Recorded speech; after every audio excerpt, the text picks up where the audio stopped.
બોટાદના ગઢડામાં ધોરણ 12ના વિદ્યાર્થીએ જીવનની પરીક્ષા આપી છે. પિતાની ચિતાને અગ્નિદાહ આપીને પેપર આપ્યું હતું.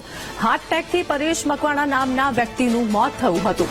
પિતાની ચિતાને અગ્નિદાહ આપી પેપર આપવા મનન પહોંચ્યો હતો.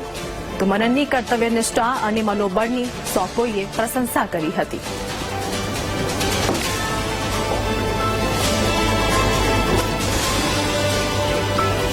પોરમાં તે એને એના પિતાની અર્થીને કાંધ આપી અને અદ્ભુત મનોબળ મજબૂત રાખીને એના પિતાના શિક્ષણના સ્વપ્નને પૂરા કરવા માટે સેક્રેટરી પ્રેક્ટિસ કોમર્સનું પેપર દેવા આવી રહ્યો છે.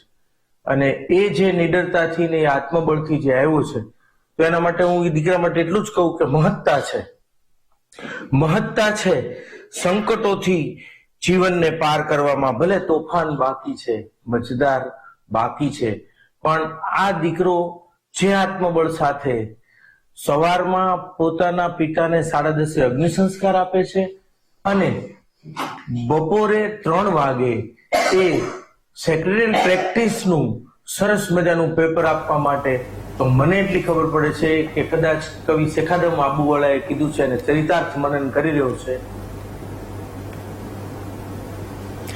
તો બોટાદના ગઢડામાં ધોરણ 12ના વિદ્યાર્થીએ જીવનની પરીક્ષા આપી છે. પિતાની ચિતાને અગ્નિદાહ આપીને પોતાનું પેપર આપ્યું હતું. હાર્ટ એટેકથી પરેશ મકવાણા નામના વ્યક્તિનું મોત થયું હતું. પિતાની ચિતાને અગ્નિદાહ આપી પેપર આપવા મનન પહોંચ્યો હતો. તો મનનની જીવનની પરીક્ષા આપી મનનની કર્તવ્યનિષ્ઠા અને મનોબળની સૌ કોઈએ પ્રશંસા કરી છે. તો હાર્ટ એટેકથી પરેશ મકવાણા નામના વ્યક્તિનું મોત થયું હતું. આ સાથે જ પિતાની ચિતાને પુત્રએ અગ્નિદાહ આપ્યો હતો અને જીવનની પરીક્ષા આપી છે. મનનની કર્તવ્યનિષ્ઠાની વાત કરીએ કે ગઢડામાં ધોરણ 12ના વિદ્યાર્થીએ જીવનની પરીક્ષા આપી પિતાની ચિતાને અગ્નિદાહ આપીને પોતાનું પેપર આપવા પહોંચ્યો હતો.